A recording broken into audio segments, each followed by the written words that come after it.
400, 500 el otro día. En octubre participé en un tribunal que la tesis tenía 800 páginas.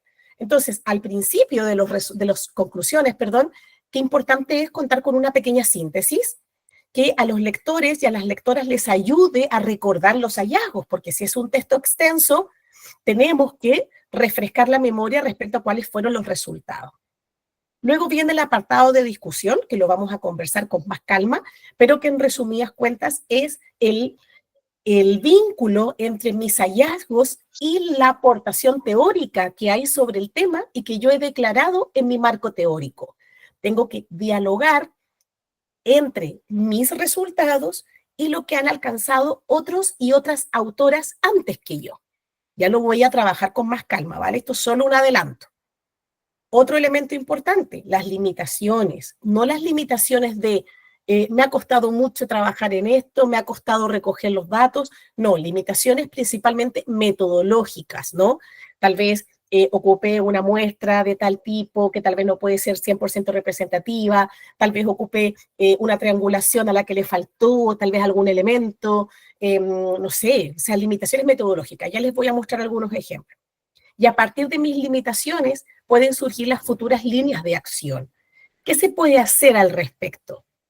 Y aquí podemos incluir algunas aplicaciones prácticas de mis resultados y también algunas sugerencias, incluso de nuevas investigaciones relacionadas con lo que yo he hecho. Si tal vez en las limitaciones he dicho que falta, por ejemplo, que a mi metodología tal vez le faltó una mirada más transversal en el tiempo, puedo sugerir algún estudio longitudinal que adopte esa postura metodológica y lo desarrolle, por ejemplo, ¿vale? Esto en general, luego voy a recordar esto y lo voy a profundizar. Ahora voy a meterme ya en el mundo de las revistas de investigación. Hay revistas de investigación del ámbito de la educación, que es el que nos convoca hoy, que solo piden conclusiones, ¿vale? Hablan de conclusiones, donde una buena conclusión debería incluir un pequeño párrafo, por lo menos, de discusión teórica. Otras piden discusión y conclusiones por separado. Pero a lo que voy con esta reflexión es que aunque la revista no te pida explícitamente la discusión, es un apartado que profundiza, robustece y mejora bastante las conclusiones.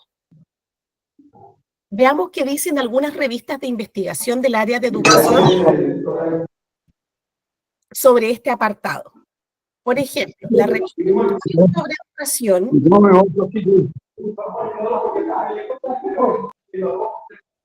Por favor, si puede apagar el micro, la persona que esté... Listo, profe, ya le silencio.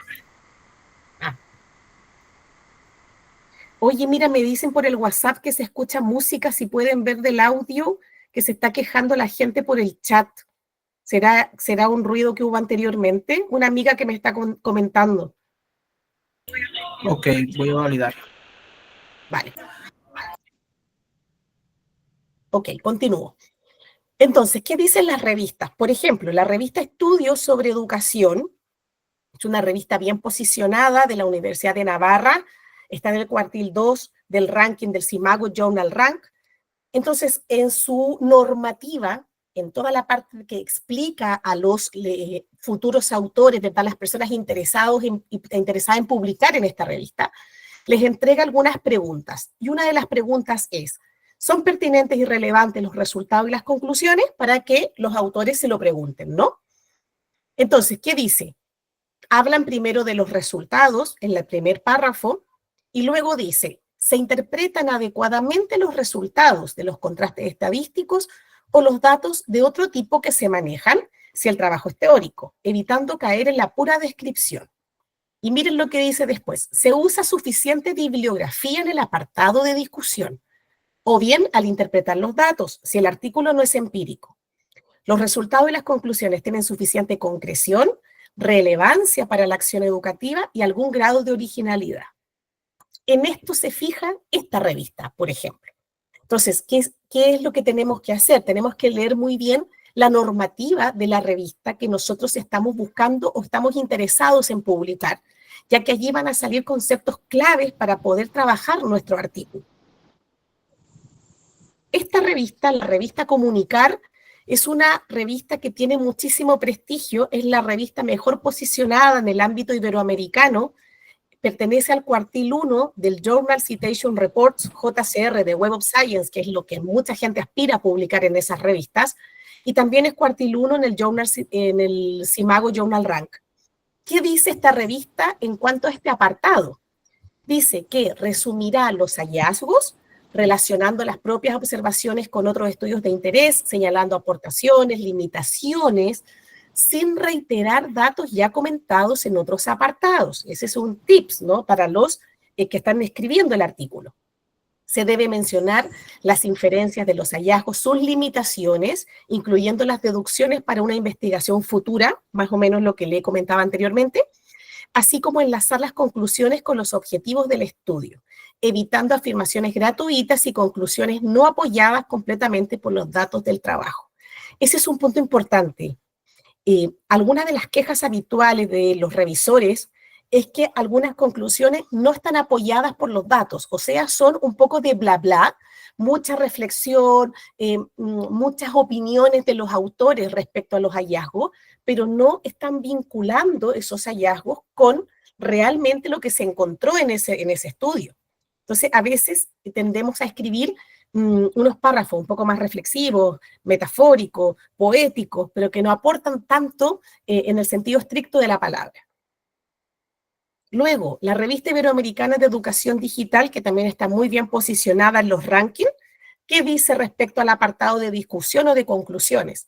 Dice, discusión, se trataría de interpretar los resultados y conclusiones del trabajo, comparándolos con otras propuestas que hayan podido abordar temas similares. Un poco en la línea de lo que les expliqué hace un momento, de hacer, puse vínculo entre mi marco teórico y los resultados que yo encontré. Sería momento entonces de señalar las fortalezas y las debilidades de la investigación. ¿Se acuerdan que hablábamos de las limitaciones? ¿Ven? Muchas de las revistas van tomando estos conceptos que les mencionaba a nivel global. Miren, esta es la revista que está mejor posicionada en Scopus en América Latina. Es la revista Formación Universitaria, es chilena, es una revista de pago, ¿vale? Está en el Q3 del ranking de Simago. Lamentablemente en América Latina no tenemos revistas Q1 o Q2 de este ranking, que es el que está vinculado a Scopus, y nosotros comenzamos en Q3, que sería lo ideal que con el tiempo lográramos tener alguna en Q2 o en Q1. ¿Qué dice respecto a este apartado? Dice que los resultados y la discusión lo explican de manera conjunta, ¿vale? Esto, repito que todo lo que estoy comentando es lo que aparece en las revistas donde dan indicaciones a los autores que están interesados en publicar en estas revistas, ¿vale? Y que es muy importante de leer bien para poder preparar el paper en esa línea. ¿Qué dice? Dice, esta sección corresponde a una de las secciones que más contribuye al conocimiento. Primero explica lo de los resultados en el primer párrafo. En el segundo, explica lo de las discusiones. Dice, la discusión es una parte esencial, bla, bla, bla.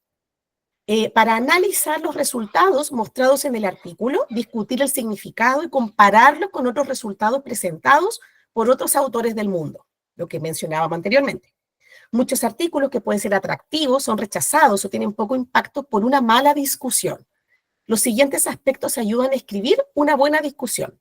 Presentar los principios, relaciones y alcance de los resultados, establecer excepciones y faltas de correlación y definir puntos inciertos, interpretar los resultados en comparación con trabajos ya publicados, discutir en forma clara las implicaciones del trabajo, cuidar que cada aspecto discutido esté relacionado con los resultados. Muy importante el punto 5, como les decía anteriormente, no poner cosas que sobren, que no tengan relación con los resultados del artículo, porque a veces nos ponemos a opinar o a dar una valoración un tanto personal, que eso ya está obsoleto, ¿no? Esas son las conclusiones que hacíamos tal vez cuando íbamos en la secundaria, pero en estas que están vinculadas a lo que es artículos de investigación no tienen que ser así, tienen que limitarse a los resultados que hemos encontrado.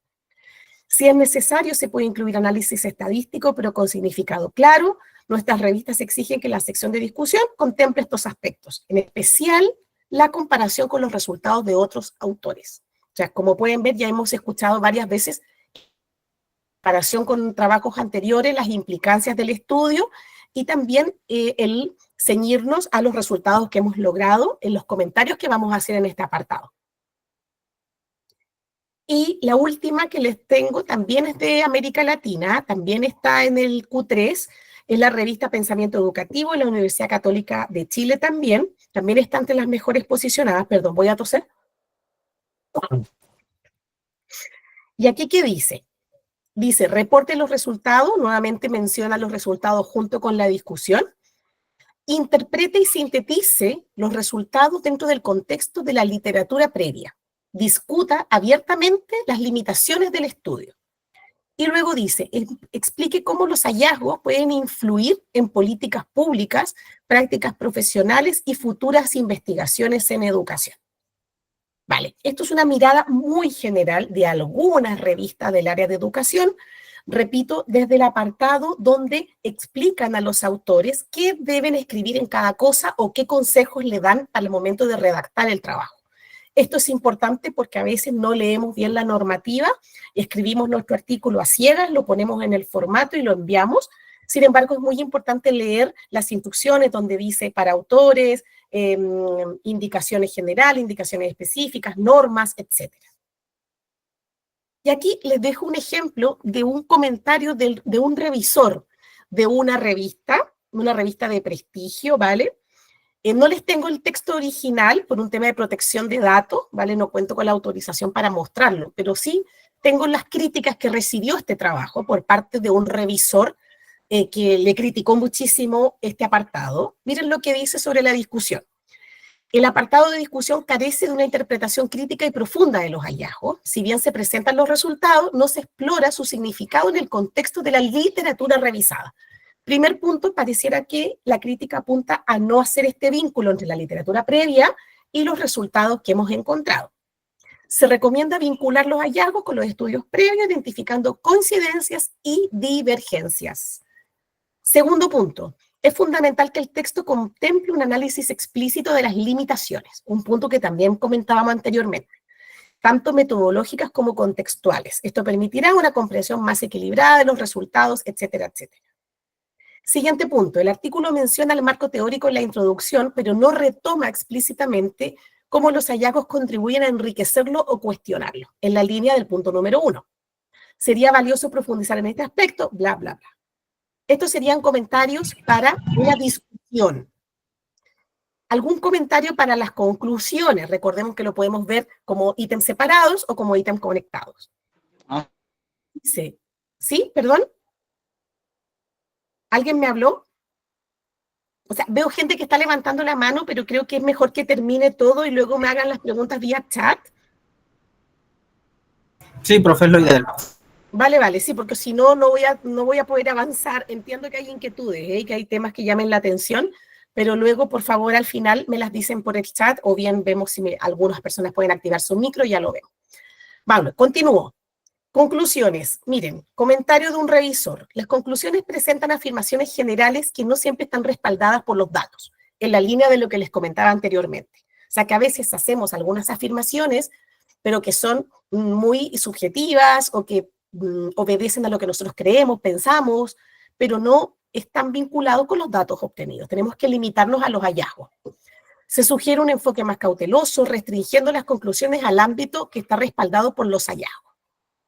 Luego, siguiente punto. Si bien se mencionan posibles implicaciones para la práctica, esto también lo piden a veces los revisores, estas son superficiales y no ofrecen sugerencias concretas. Cuidado con esto. Hay algunos revisores que no les gustan las implicaciones prácticas porque se confunde con el primer punto, como que parece que fuese muy subjetivo y no fuese una información validada por los datos. Es algo relativo, no les podría dar un consejo a ciencia cierta porque va a haber revistas en que va a ser bien valorado y en otras que no. También depende mucho de qué revisores te tocan. Vale, sería pertinente detallar ejemplos específicos de cómo los resultados podrían aplicarse, por ejemplo. Y luego dice al final, la sección de propuestas para investigaciones futuras resulta vaga. Se recomienda incluir líneas concretas y factibles de investigación basadas en los vacíos o interrogantes que surgieron durante el desarrollo. Tal como les dije en un principio, es importante hacer sugerencias respecto a investigaciones que se puedan realizar en el futuro. Esas investigaciones pueden estar vinculadas con las limitaciones, por ejemplo. Ya lo vamos a ver ahora. Ok, vamos a retomar esta diapositiva que la vimos hasta hace un momento, que era una estructura sugerida. Síntesis de los resultados, discusión, limitaciones, futuras líneas. También podemos agregar, por ejemplo, que no está aquí, implicancias prácticas, que es lo que aparece en algunas de las revistas que comentamos y aparece en esta revisión que acabamos de ver, ¿no? Entonces también lo podríamos incluir eventualmente. De momento vamos a trabajar solo estos 4. ¿Cuál es una primera sugerencia que les decía anteriormente? Que puedes incluir un pequeño resumen de los hallazgos que has logrado en tu trabajo, para que tus lectores puedan recordarlo, ¿vale? Especialmente en trabajos extensos. Ahora nos vamos a centrar con un poco más de calma en la discusión, ¿vale? Tal como les he dicho anteriormente, en este apartado, los autores, las autoras, van a analizar, van a interpretar los resultados que han logrado y también van a destacar la relevancia que tienen en comparación con la literatura existente. Recordemos que cuando nosotros investigamos un tema, hay otras personas anteriormente que ya lo han abordado. Y un principio ético fundamental de la investigación es reconocer, valorar y, por supuesto, citar adecuadamente todo lo que existe anteriormente. En muchos casos creemos que estamos nosotros descubriendo la pólvora, pero la realidad es que otras personas en muchos de los casos están ya trabajando nuestro tema. Tal vez nosotros podemos ser innovadores con alguna línea, con algunos participantes que se han trabajado poco, o tal vez ha sido un tema muy reconocido en Europa, pero poco en Iberoamérica, etc. Sin embargo, es muy importante conocer y comprender la literatura previa antes que nosotros hiciéramos esta investigación. Entonces, la discusión implica que dialoguemos los resultados logrados por nosotros con los resultados alcanzados anteriormente. Perdón, que ya saben que acá estamos en invierno, por lo tanto, están las enfermedades a tope.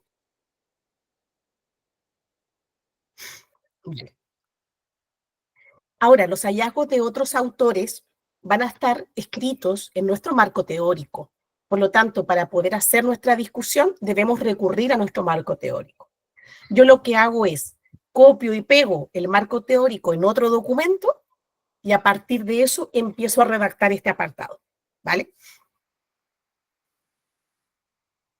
Lo esencial para poder elaborar este apartado, que cuentes con una revisión teórica sólida, o sea, que tu marco teórico esté bien hecho y que ese marco teórico dé prioridad a trabajos empíricos por sobre trabajos teóricos.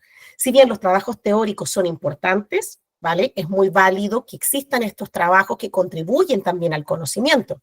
Sin embargo, en una investigación sí que van a ser más importantes aquellos que sean empíricos, ¿no? Que hayan implicado una recogida de información, una recogida de datos, ya sea cualitativo, cuantitativo, en una línea mixta, etc. Y por otro lado, otro requisito fundamental es tener claridad sobre los hallazgos que yo obtuve. ¿Cómo voy a tener claridad sobre los hallazgos? De acuerdo a mis objetivos. Yo recomiendo que la discusión también se puede ir redactando en función de los objetivos, ¿vale? O sea, si en mi objetivo puse objetivo número 1, identificar las valoraciones del profesorado respecto a la formación digital que tienen, no sé. Tal vez el segundo objetivo va a ser comparar estas valoraciones entre profesores de primaria y secundaria. Me lo estoy inventando. Tal vez en mi discusión puedo ir elaborándolas en base a esos 2 objetivos, que han sido los 2 objetivos de la investigación, de manera de que también se le da más solidez a la discusión, se le da una estructura más definida en relación a los datos obtenidos, ¿no? Que están vinculados con los objetivos. Los objetivos son la guía de una investigación. Miren, vamos a ver un par de ejemplos, pero antes tengo que compartir pantalla en vez de ventana. Vale, ¿todo bien? ¿Me van entendiendo? Si me lo dicen por escrito, porque por audio prefiero que no. ¿Sí? ¿Nos vamos entendiendo, compañeros? Voy a compartir pantalla ahora. Espérate, me dicen sí, todo claro. Ok. Me ponen una manito para arriba. Vale. Ok, muchas gracias. ¡Uy, qué alegría! Mira, hay 150 personas. Vale, entonces, para poder compartirles pantalla, pincho este botoncito. Vale. Okay. Ahora sí estoy compartiendo pantalla. Gracias por sus comentarios. Y confírmame, Daniel, mira, voy a pinchar un enlace. Confírmame que se vea la revista en la que estoy entrando. Creo que sí, ¿verdad? Sí, pero tiene... Sí se ve. ¿Se ve un PDF? Sí se ve. Vale, vale, gracias. Vale, miren, tengo aquí esta discusión. Voy a subir para encontrarla. Discusión y conclusiones. Vamos a mostrar, les voy a mostrar dos. Esto ya está publicado, es de 2024. ¿Qué dice? Este trabajo confirma... No se está viendo. No se está viendo, me dicen. Está en Jailén. El teléfono de Jailén. ¿El teléfono? Se estaba viendo la No, ventana de la alguien compartió la videoconferencia, pantalla. no la revista. ¿Y ahora qué tal? ¿Se ve el PDF o no? No, todavía no. Vale, no pasa nada, lo vuelvo a compartir. Espérenme un segundito. Lo que pasa es que el Meet tiene algunas peculiaridades. A ver, vamos a ver. Yo estoy mostrando ahora un PDF en una web. Ahora se ve. Sí. Sí, ahora sí. Perfecto, perfecto. Miren, como pueden ver en esta discusión, se hace enseguida una vinculación entre los trabajos previos y los resultados de este trabajo. Por ejemplo, este trabajo confirma lo señalado por autoras como respecto a que son escasas las actividades de investigación que realizan los estudiantes. Esto ha quedado en evidencia cuando los estudiantes hacen la clara comparación entre esto y esto otro. Si bien recuerdan y reconocen algunas acciones investigativas, en general se quedan en situaciones puntuales, un poco trascendentes, quizás un comentario. Es por ello que valoran positivamente la experiencia. Por otra parte, hemos visto que los participantes de este estudio valoran conocer de cerca el trabajo de una persona investigadora que le dio una charla y se quedaron con una muy buena impresión. Los resultados coinciden con los alcanzados por bla, bla, bla. Como pueden ver, se hace un diálogo. Puede ser que coincidan los resultados, puede que haya discrepancias o puede que nuestros datos sean totalmente nuevos en comparación a los de la literatura previa. Y así sucesivamente, ¿ven? Se van comentando los resultados, idealmente vinculados con los objetivos, a partir de la literatura previa. Voy a mostrarles otra, que sería esta. Entiendo que sí se ve, ¿no? Sí, profe, sí. Vale, perfecto. Vale, voy a cerrar la otra. Ok. Aquí. Vámonos a discusión. Este es un trabajo cuantitativo. En cambio, el anterior era cualitativo. Por eso les quise mostrar de las dos. Vale. Ay, espérate que me pasé, me fui muy al final. Acá. Discusión y conclusiones. Como pueden ver, lo ponen con subtítulos. O sea, por cada subtítulo hace una discusión este autor y autora. Los hallazgos confirman que los estudiantes que muestran una actitud positiva hacia el emprendimiento experimentan un aumento en sus habilidades emprendedoras, bla, bla, bla, entre paréntesis, un autor o autora. Esta relación se confirma con independencia de que los alumnos, bla, bla, bla. Este resultado es consistente con estudios realizados anteriormente, en los que se confirma que la educación, etcétera, etcétera. Y así sucesivamente. Va haciendo un diálogo entre los resultados y lo que está en la literatura. ¿Dónde está la literatura? En mi marco teórico. O sea, yo no voy a ir a buscar en otros sitios la literatura, sino que yo lo tengo en mi marco teórico, ¿vale? Entonces yo vuelvo a mi marco teórico para poder escribir este apartado. Vamos a ver también ahora algunos ejemplos donde hay algunas discrepancias, ¿vale? Por ejemplo, antes de ello, una estructura sugerida para la discusión. Para hacer nuestra comparación, podemos buscar, como les decía, similitudes entre mis hallazgos y los hallazgos previos. Puedo encontrar diferencias entre lo que nosotros alcanzamos y lo que han dicho otras personas autoras con anterioridad. y también podemos presentar novedades de nuestros resultados. O sea, cosas que nunca se habían encontrado anteriormente, que son una innovación, que son algo nuevo, que aportan a la literatura en torno al tema. Miren, acá les pongo un caso. En este lado izquierdo está lo que dice nuestro marco teórico y aquí está lo que nosotros encontramos. Por ejemplo, nuestro marco teórico decía que en un trabajo realizado en Noruega, la autora tanto pidió a un grupo de profesores de información que trabajaran en actividades de investigación y que a partir de eso los resultados mostraron que las actividades que posibilitaban una conexión con la práctica fueron más significativas para esos participantes. Perfecto.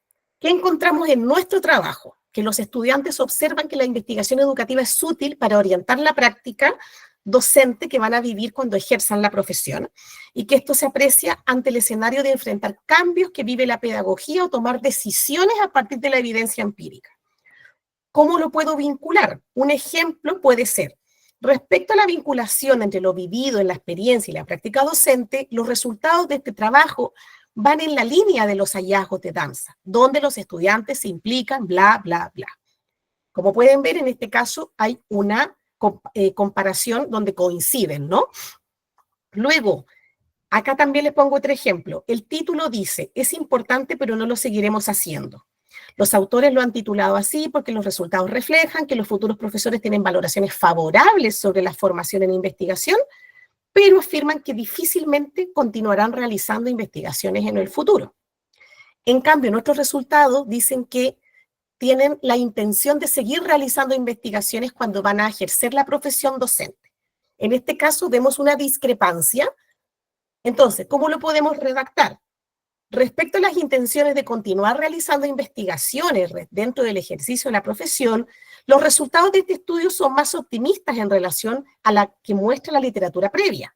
Los estudiantes expresan su intención de seguir, es una manera, también puedes decir, los resultados previos con los nuestros muestran algunas diferencias, muestran algunas discrepancias.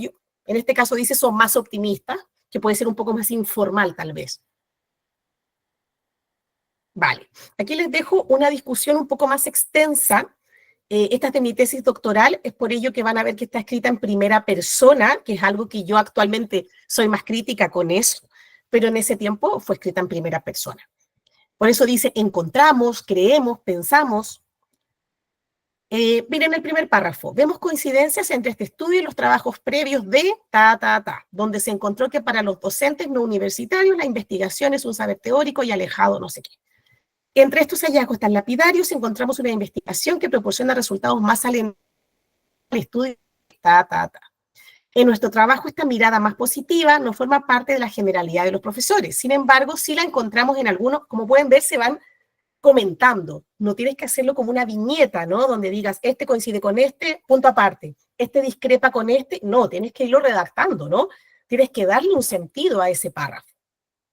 Y luego el último párrafo, una diferencia similar se aprecia en la imagen que se tiene del investigador. Los estudiantes de magisterio son muy generosos con sus comentarios hacia estos profesionales. En cambio, los hallazgos de investigaciones anteriores, aquí vemos una discrepancia, ¿no? Nos hablan de una visión crítica sobre los mismos, etcétera, etcétera. También podemos destacar, como les decía anteriormente, algo novedoso, que no estaba presente en la literatura previa. Por ejemplo, un resultado interesante que implica algo novedoso en comparación a, debería decir, de los hallazgos previos, es que algunos de los estudiantes mencionan que si el profesorado universitario no es investigador activo, será difícil que les motiven o que les muestren la investigación de una forma más participativa. Esto tal vez no estaba en los resultados de los estudios que están en mi marco teórico, por lo tanto lo destaco como algo interesante, como algo novedoso que aporta el conocimiento en el área. Respecto a las limitaciones, vimos que las revistas de investigación lo comentaban en su normativa. Muchas de ellas toman las limitaciones como un elemento importante en este apartado. Es importante que vayamos a transparentar cuáles son nuestras debilidades, cuáles son nuestras restricciones, porque estos elementos, por supuesto, pueden afectar la validez, la eventual generalización o la interpretación de los resultados. Entonces, las limitaciones, las principales limitaciones, digo principales porque puede haber otras, son metodológicas. Podemos tener limitaciones en nuestro enfoque, en nuestro diseño, en el tipo de muestreo que elegimos, en el tamaño de nuestra muestra. Por ejemplo, en el enfoque podemos decir que el enfoque cualitativo que hemos seleccionado para el estudio puede limitar la generalización. Ahora, hay gente que discrepa con esta limitación, que son la gente más, digamos, posicionada en el paradigma interpretativo, porque señalan que ya al posicionarse en ese paradigma no les interesa generalizar. Por lo tanto, no es una limitación, ¿vale? Es válido también, se los comento para que lo tengan en cuenta. Pero podría ser eventualmente una limitación, también depende mucho del revisor. Puede que no lo pongas y el revisor te lo exija. Lo pones y el revisor te dice que lo quites, porque ya me imagino que muchos de ustedes han enfrentado un proceso de revisión por pares que a veces no tienes idea de qué manera les puedes dar en el gusto a algunos revisores. Vale, después dice, en el diseño tal vez pueden decir que un diseño transversal impide analizar las dinámicas a lo largo del tiempo, lo que resulta relevante en contextos educativos, bla, bla, bla. Porque tal vez hiciste un diseño, ¿verdad?, en un momento determinado y no un diseño que pueda evaluar a través del tiempo. También puedes señalar que el tipo de muestreo, que al ser intencional el que tú elegiste, pudo restringir la posibilidad de obtener una diversidad de perspectivas de los participantes, por ejemplo, y que podría introducir un posible sesgo y limitar cierta variabilidad de las respuestas. También puedes decir que el tamaño de tu muestra incluyó a 30 personas, lo que puede tal vez no ser representativo de una diversidad existente, ¿vale? Es declarar las posibles limitaciones, las posibles debilidades que tengas. Tampoco es echarte al suelo y encontrar que está todo mal, pero es importante declarar algunas debilidades porque no existe investigación perfecta. Más en educación, donde trabajamos con personas y forma parte de las ciencias sociales. Ahora, un ejemplo de posibles limitaciones redactado en forma de párrafo.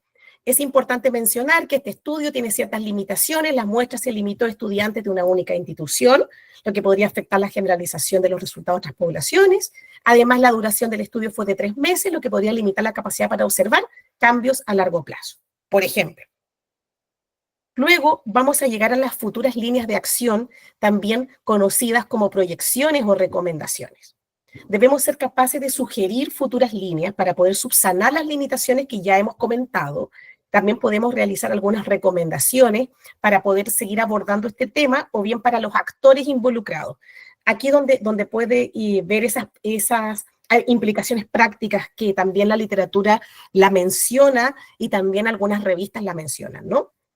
Un camino para redactar las futuras líneas es vincularlos con las limitaciones. O sea, por cada limitación, tal vez ir dando una sugerencia. Por ejemplo, en el caso que yo comenté anteriormente, el que les mostré, tal vez podemos decir que es importante mencionar las limitaciones.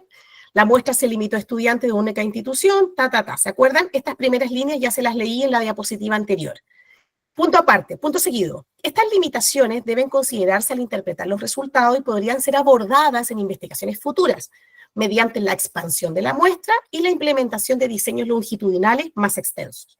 Le doy respuesta a mi limitación con una proyección de algo que se puede hacer para más adelante, a nivel metodológico, a nivel de muestra, etc. Entonces, se recomienda, aquí como pueden ver les dejo un ejemplo. Se recomienda profundizar en estudios de este tipo que se amplíen a otros participantes. Se recomienda la realización del tema. Se recomienda el uso del enfoque cualitativo para profundizar en los resultados obtenidos, suponiendo que has elegido un método cuantitativo de forma exclusiva.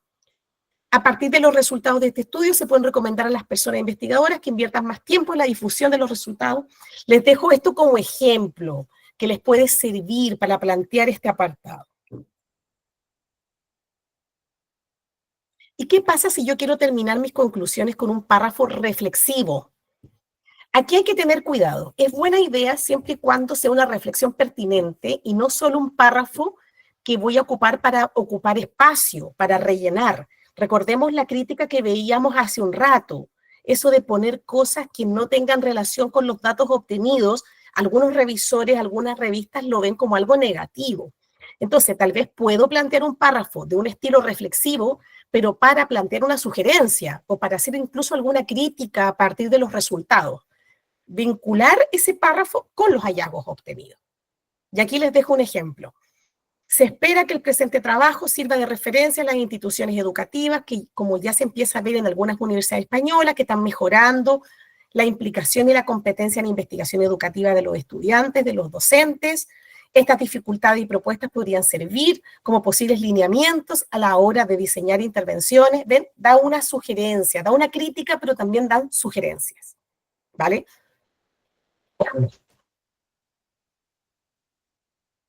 Hay un error muy frecuente que son las conclusiones redundantes. Este es un elemento también muy mencionado en la revisión por pares. Cuando a mí me toca evaluar, también es algo en lo cual me fijo bastante.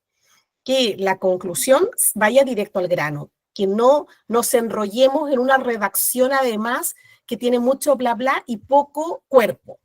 Por ejemplo, miren este párrafo.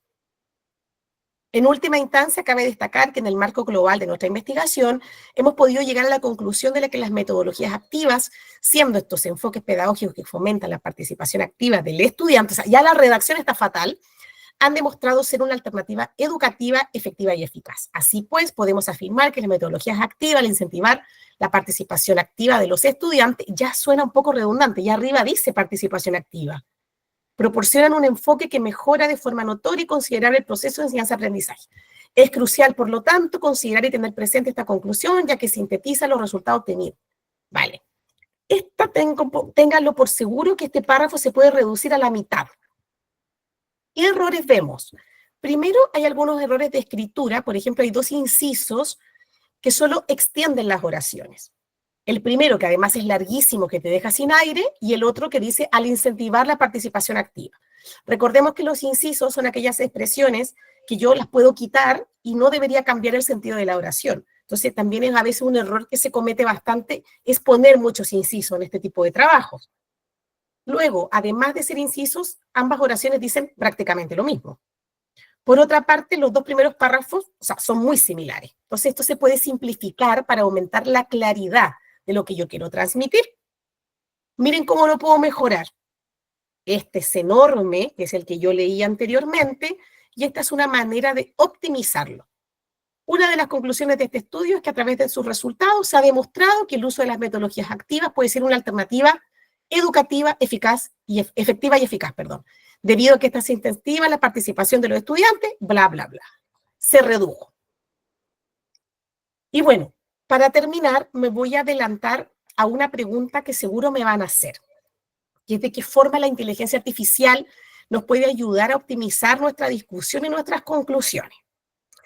Bueno, acá les traigo algunas ideas que a mí siempre me han estado dando vueltas en este periodo de boom de la inteligencia artificial, de, ¿verdad?, las páginas que tenemos ChatGPT, que tenemos Copilot, que tenemos Perplexity, que son fantásticas, ¿no? Que tú escribes algo, le pides una acción y la verdad es que te deja asombrado el resultado.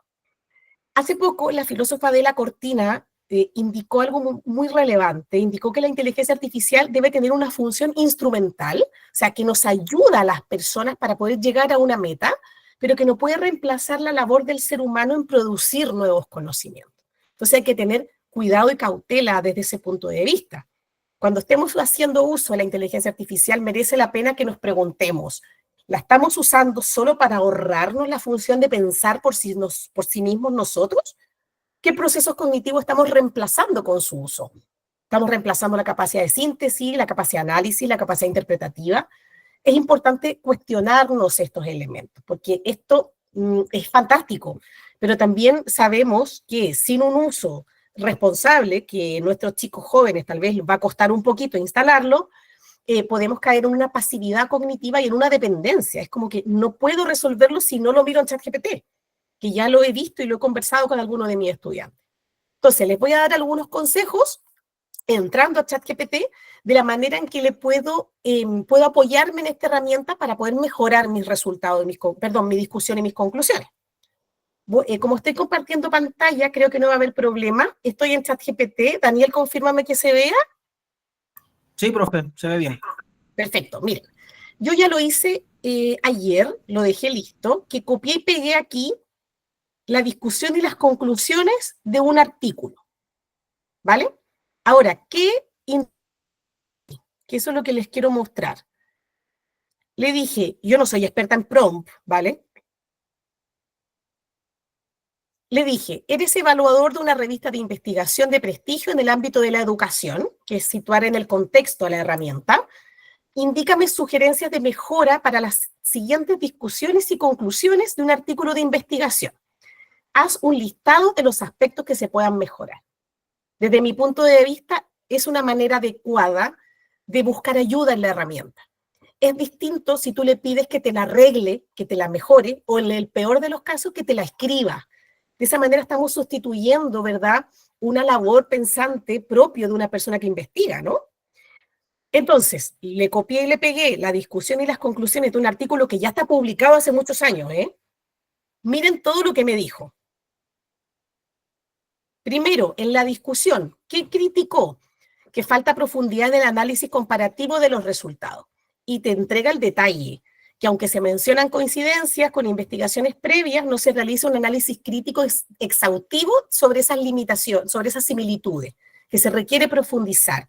También indica una relación insuficiente con el marco teórico, una falta de énfasis en las implicaciones del contexto, un análisis limitado de las limitaciones del estudio, una necesidad de explorar implicaciones para diferentes niveles educativos. ¿Qué otros elementos también critica? La excesiva carga normativa y subjetiva, miren, interesante, la falta de concreción de las propuestas, escasa conexión con la práctica educativa, generalizaciones no justificadas, muy importante, ausencia de indicadores de evaluaciones futuras, como proyecciones, ¿no? Falta de mención explícita a las políticas públicas, bueno, por el tema, ¿no? Como pueden ver, la herramienta ayuda bastante, pero en base a estas sugerencias, yo voy a tomar decisiones y decir, mira, puede que tenga razón. ¿Qué otras cosas puedo hacer? Puedo, un párrafo específico, pedirle que me dé sugerencias para optimizar la redacción, por ejemplo, que yo a veces hago eso. Y veo que está un poco confusa y le digo, dame una sugerencia para poder mejorar la escritura de este párrafo, su claridad, por ejemplo.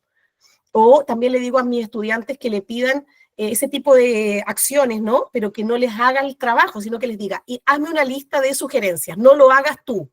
Cuesta, porque son chiquitos jóvenes que obviamente van a querer copiar y pegar. Pero es importante instalar esta mirada de qué procesos cognitivos estoy sustituyendo con el uso de la IA. ¿Qué procesos cognitivos estoy dejando, digamos, de usar yo mismo? A eso me refiero. Bueno, vuelvo para terminar aquí. Ya, ahí estaba el prompt. Ahí estaba el prompt que yo les mostré anteriormente. Y les tengo un bonus para terminar, porque en el ámbito de la investigación es muy típico que se confunda el concepto de bibliografía con el concepto de referencia. No tiene nada que ver con el tema, pero siempre lo explico porque es algo que la gente se confunde mucho. ¿Qué es la bibliografía? La bibliografía se refiere a todas las obras que yo he consultado mientras elaboro mi trabajo de investigación. Todo lo que he leído, todo lo que he mirado, todo lo que he revisado, con independencia de si lo cité o no lo cité. En cambio, las referencias aluden a las obras que han sido citadas dentro del trabajo, ya sea de forma directa, con una cita textual que APA recomienda que sean las mínimas, o una cita indirecta, que es cuando yo parafraseo la información. Actualmente los trabajos de investigación piden el listado de referencias, y para eso hay que ser exhaustivo, ¿no? Todo lo que he citado debe estar en la lista de referencias, y viceversa. No puede ser que abajo en la lista tenga un autor o autora que no esté arriba, o viceversa, algún autor que esté en el texto y que luego no esté referenciado. Eso solamente como bonus, que siempre me gusta explicarlo, porque siempre va a haber gente más nueva y que le puede servir esta información. La literatura principal para preparar esta ponencia es un libro que he publicado en el 2024, que se llama La escritura de un trabajo de fin de título en el área de educación. Se puede adquirir desde España, desde cualquier país de América Latina, tanto en versión impresa o versión Kindle.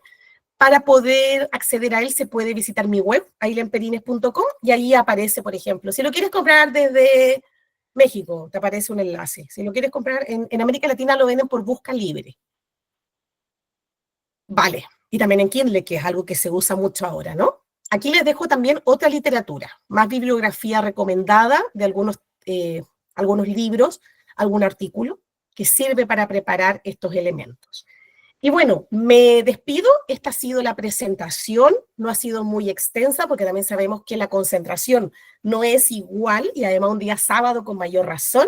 Espero haberles ayudado para poder comprender mejor estos apartados, especialmente a las personas tal vez que tienen menos experiencia, que están entrando al mundo de la investigación, que están empezando a buscar revistas, y traté de darles una pincelada de lo que mejor les puede ayudar, ¿no? Así que eso. Muchas gracias, Daniel.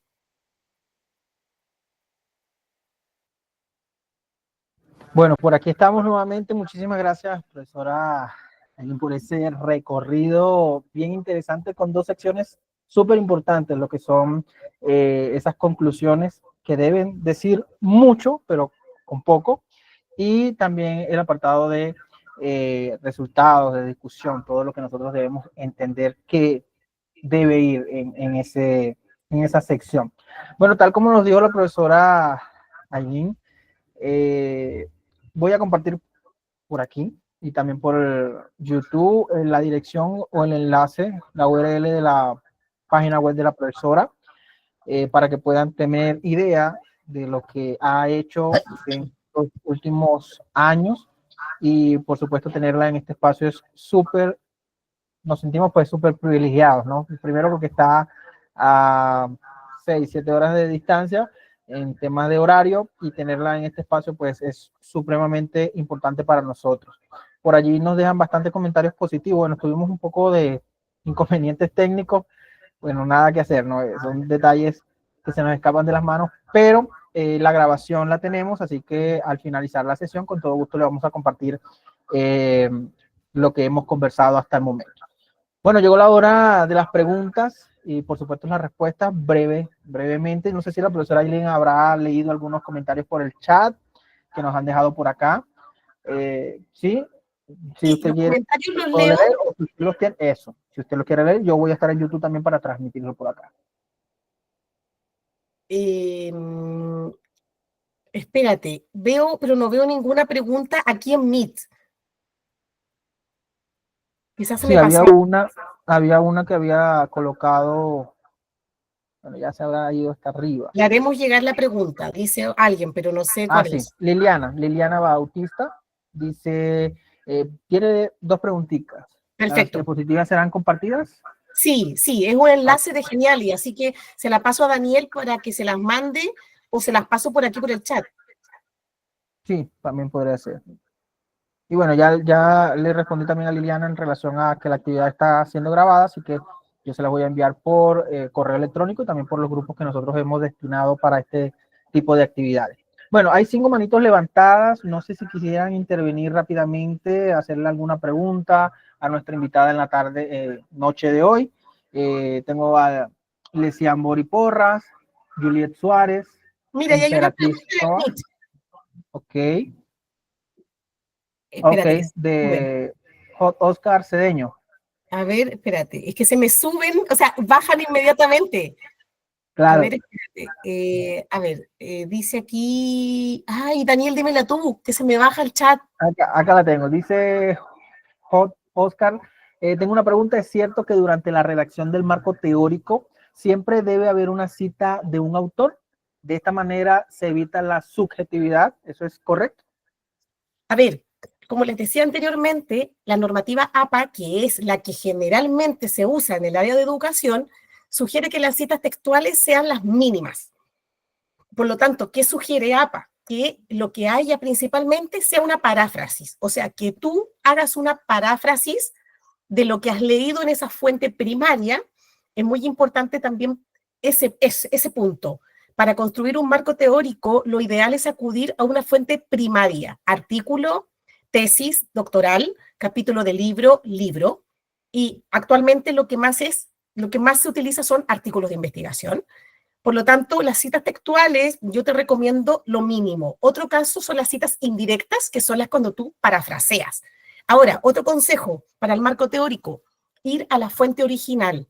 Si tú vas a un artículo, en ese artículo alguien está hablando de Bustamante. Bustamante dice que, y sucede que tú lo coges directamente y dices Bustamante, ya, pero no has leído Bustamante.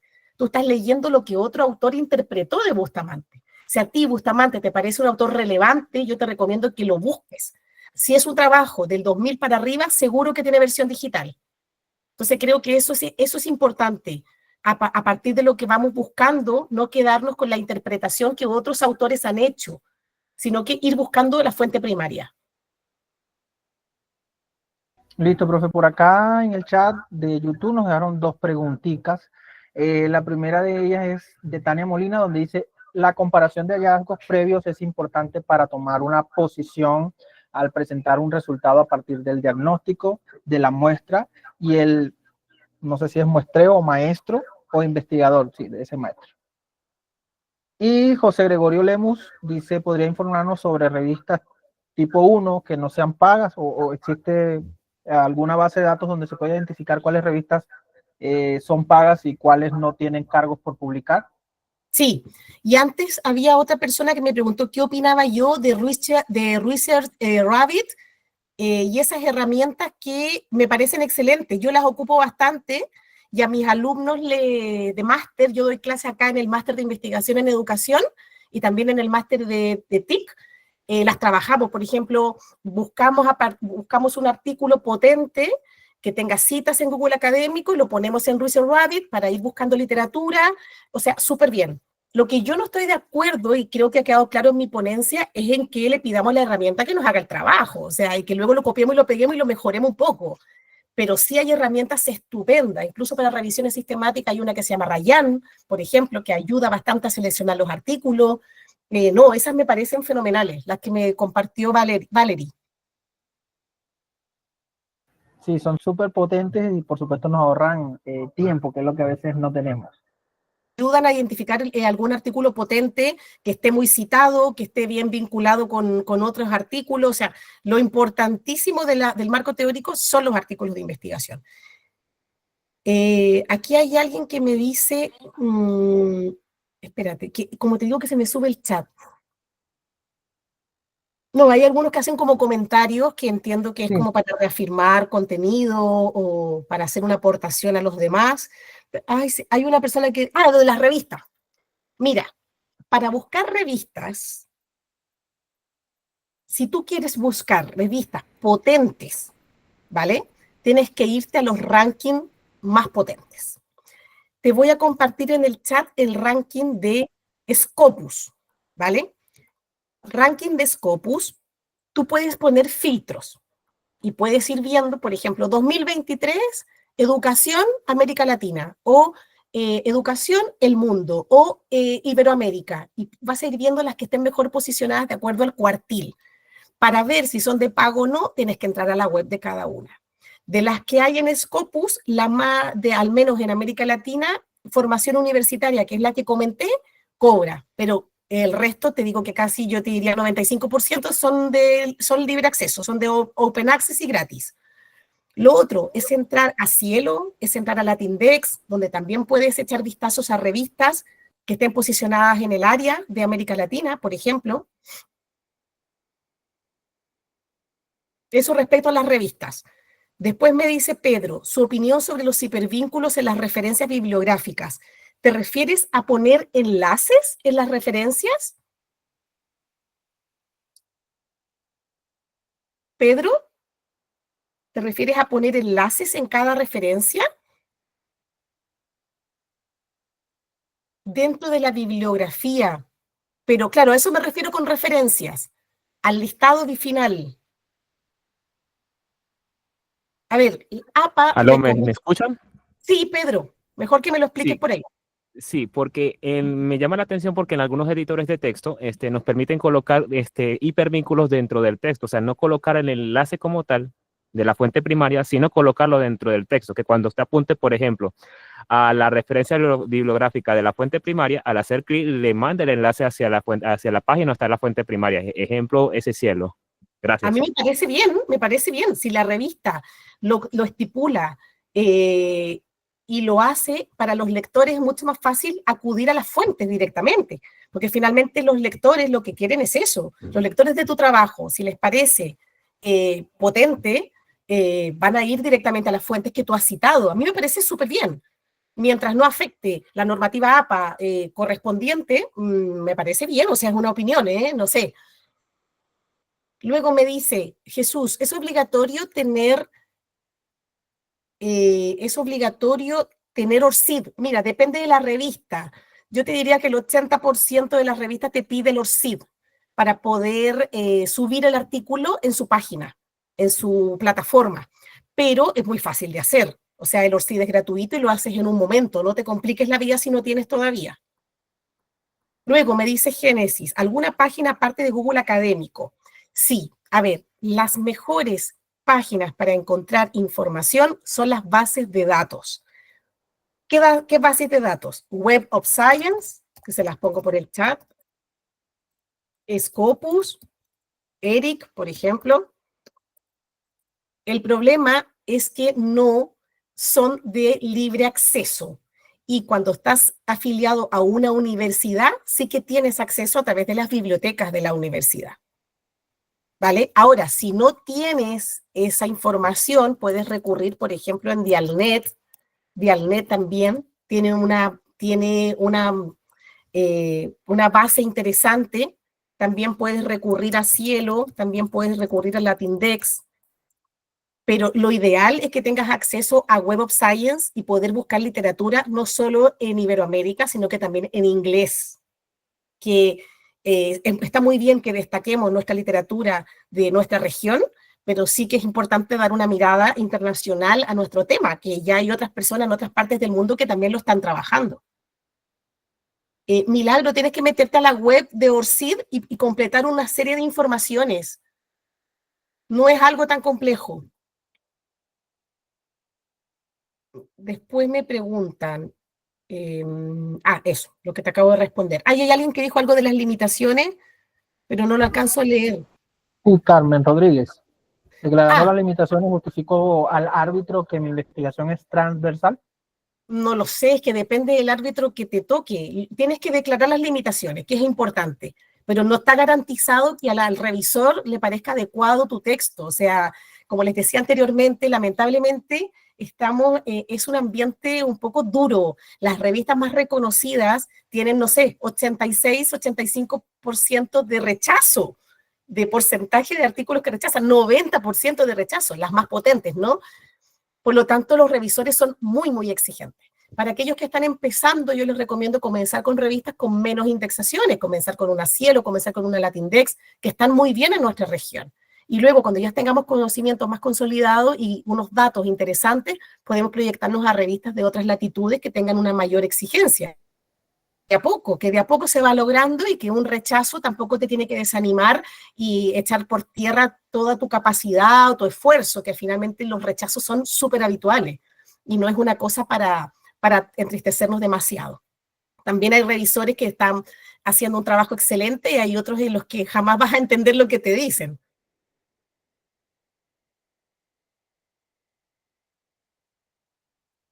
A ver, me dice Anita, ¿qué tipo de bibliografía hay que revisar para sustentar tesis descriptivas propositivas? ¿Te refieres a que tu objetivo de investigación va a ser un objetivo descriptivo? Por ejemplo, identificar percepciones de no sé qué, describir no sé qué, no sé cuánto. ¿A eso te refieres? No me acuerdo, no le veo el nombre. Bueno, si te refieres a eso, en cualquier tipo de estudio, sea un estudio descriptivo, tal vez sea un estudio ya inferencial, que tienen otra envergadura, en toda la mirada de la investigación tiene que haber una revisión de la literatura potente. Una etapa es la revisión de la literatura y la otra etapa es la redacción del marco teórico. La revisión de la literatura debe basarse, como te decía, en fuentes primarias. Por eso, a veces cuando los alumnos me dicen, oye, Ailén, voy a ver en ChatGPT información, y yo les digo, mira, para buscar y hacerte una idea, está bien. Tú puedes poner, ¿qué es la investigación educativa? Y te va a salir un montón de cosas. Pero ChatGPT, Copilot, por ejemplo, son fuentes terciarias, o sea, que sintetizan lo que han recogido de distintos lugares y te lo presentan de una manera muy bonita. pero no es para incluir en tu marco teórico. Tu marco teórico debe ir a las fuentes originales. Y tú, como autor o autora, debes empaparte de esa literatura, debes leer esos papers directamente para convertirte en experto en tu tema. Te van a servir estas herramientas para hacerte un esquema, una idea, para, oye, ayúdame a escribir un índice, vale, no pasa nada. Pero otra cosa es utilizarlo como una fuente primaria. Tienes que ir a artículos principalmente. Y si tienes acceso a bases de datos, mucho mejor, porque allí tienes acceso a artículos que están publicados en revistas de mejor calidad, de más indexaciones y de mejores cuartiles. Bueno, Daniel, yo creo que estamos, ¿no? Porque podríamos tener... muchas veces, Daniel, me han rechazado un montón de veces, millones de veces. Y yo sigo adelante. Lo presento a otra revista y a otra y a otra y así, hasta que finalmente, haciendo cambios y encontrando revisores más idóneos, te la aceptan. Pero es algo muy normal, ¿eh? Importante tu pregunta, Dania. Lo ideal es los últimos 5 años. Los últimos 5 años de la literatura que estás revisando. Pero eso no limita que pongas literatura más clásica. Por ejemplo, no sé, si estás trabajando sobre pedagogías alternativas, tienes que citar a María Montessori, ¿no? Tienes que citar trabajos de Montessori. Si vas a trabajar el aprendizaje del niño, tienes que citar a Piaget, que son autores mucho más antiguos, ¿me explico? Pero son clásicos y son muy importantes para tu tema. También puedes citar de hace 10 años o de 12 años, pero, por ejemplo, hay revistas que te piden que un porcentaje sea de los últimos 5 años. Por ejemplo, el 50% de las referencias sean de los últimos 5 años. También depende de la revista. Después me dice, no, la verdad es que las herramientas para detectar plagio con inteligencia artificial, conozco una web, pero la verdad es que no es muy fidedigna, porque he metido textos pues hechos con inteligencia humana y dice que es artificial, entonces no me fío. Esa, la 0GPT, la uso a veces, pero a veces me ha dado errores, entonces como que no me fío al 100%. Creo que a los asistentes, Daniel, creo que les interesan distintos tipos de temas, ¿eh? No solo el que yo expuse. Mira, Totalmente, aparte de los CID, puedes hacerte perfiles, puedes hacerte un perfil en ResearchGate, puedes hacerte un perfil en LinkedIn, puedes hacerte un perfil en Academia, perdón, pero el oficial, el más potente, es ORCID. Cantidad de referencias, me pregunta Juan Carlos. A ver, depende. En el libro hago alguna sugerencia. Por ejemplo, un artículo, ¿cuánto debería tener? Un artículo de investigación entre 25 y 30. Hay algunas revistas que lo limitan a 20, 25, de las cuales la mitad deben ser de los últimos 5 años. En un artículo. Una tesis doctoral, por ejemplo, mi tesis doctoral tiene 300 referencias, por ejemplo, y tenía casi 300 páginas, para que te hagas una idea. A los alumnos del trabajo, de la universidad donde yo trabajo, les pido 25 porque es un trabajo corto, el que hacen al final. No es tanto 25, es abordable. Cantidad de citas, no hay un número exacto. Tiene que estar respaldada la información. En los marcos teóricos, un error muy frecuente es que la gente escribe marcos teóricos donde pone como que él es el autor de las ideas. Hay páginas enteras que no tienen ninguna cita. Y con cita no me refiero solo a cita textual, sino que también me refiero a las citas indirectas, ¿no? Que son parafraseos tuyos. Eso es un error, pero eso ya lo tendríamos que conversar, yo creo, en otra sesión, porque surgen muchas preguntas de distintas partes del artículo, no solo de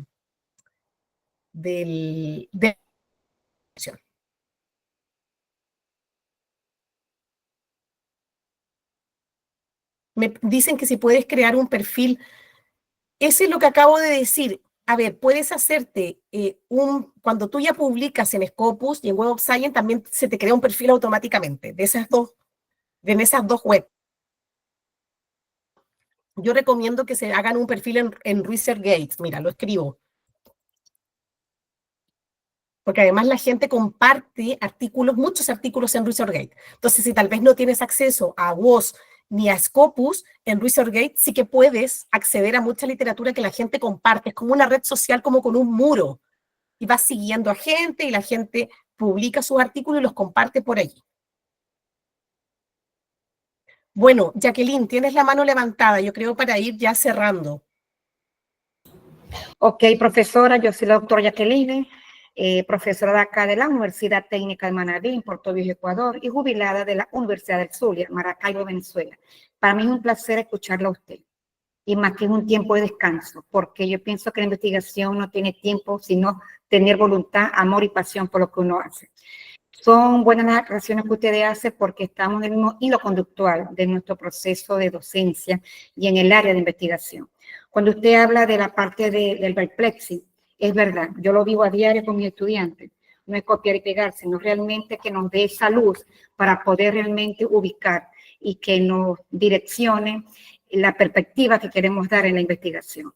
Y todos esos aspectos que usted plantea, que hay párrafos que se ven realmente, que son escritos, que no hay citas, tiene que ver con eso. Es decir, tratar con el estudiante siempre que sea un consciente, evitando el plagio, mantener lo que es la ética de investigación, que realmente nos permite a nosotros el respeto por lo que estamos haciendo, la pasión por lo que estamos haciendo.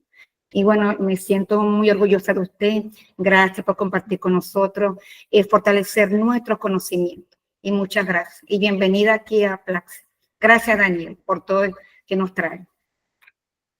Gracias, Jacqueline. Gracias por esas palabras.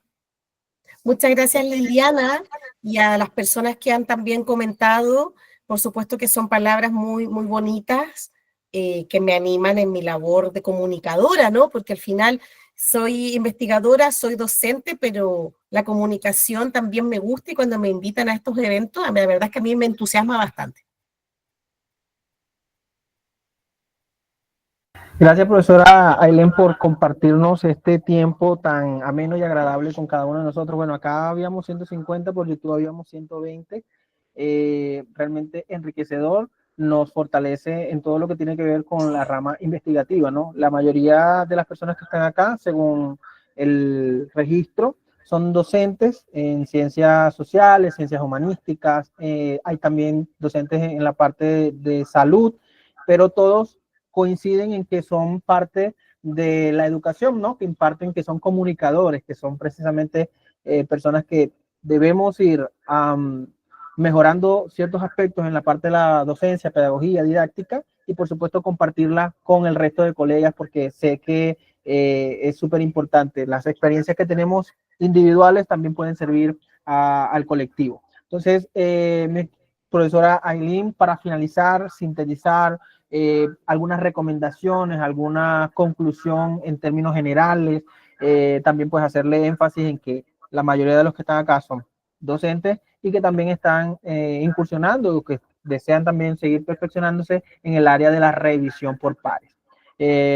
Pues también decirle, ¿no? al resto de los colegas, nosotros hemos tenido una experiencia también en el tema de los rechazos de artículos, pero nada, o sea, continuamos y avanzamos. Hay algunos que quizás no conocen un poco el tema y uno se da cuenta, pero sí es importante el respeto hacia los autores, hacia los escritores, como también a quienes son revisores. Mi estimada profesora Ailén, ya para finalizar entonces, algunas palabras para el cierre. Sí, no, además de agradecer las palabras de las personas asistentes, creo que es importante motivar a aquellos que están empezando, que el camino de la publicación, de investigar, es un camino a veces un poco difícil, pero si aprendemos desde las bases a hacerlo bien, va a ser un camino más, digamos, auspicioso. Si somos respetuosos con la información de otros autores, si metodológicamente tratamos de formarnos lo mejor posible para poder abordar los objetivos, el enfoque, los participantes, todos esos ámbitos también en la revisión por pares son muy evaluados y a veces puede estar muy bien escrito el marco teórico, pero se cae el artículo en la parte metodológica. Entonces, si pueden invertir en formación en ese ámbito, que lo hagan, que tengan paciencia consigo mismos, que no se agobien con los rechazos, que al principio es muy normal, y no solo al principio, si siguen los rechazos forever, mientras más exigente la revista, más probabilidad de que te rechacen. Pero nada, es un camino que hay que continuar, que luego vienen los frutos, y cuando tenemos un perfil investigador, también le vamos transmitiendo a nuestros estudiantes la importancia de la indagación, de la búsqueda de información, ¿verdad? De no quedarnos con lo que estamos viendo, con lo que nos entregan los medios de comunicación actualmente, que parece que es 100% verdad, cuando en el fondo la idea es que miremos críticamente lo que nos entregan los medios de comunicación y las redes sociales, ¿no? Que estamos en un mundo muy de espejismos actualmente y que la investigación también nos abre otra análisis de la información y si lo transmitimos a nuestros estudiantes, todavía mejor, ¿no?